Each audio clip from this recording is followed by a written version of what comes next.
Hello and welcome back to our channel. So today in this video, we are going to discuss about how to secure accounts with Password Manager. So without wasting much of our time, let's get straight into the video.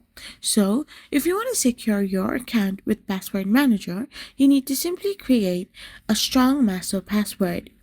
Enable two-factor authentication for the vault and use the generator to create unique, complex, or 16 plus character password for every site.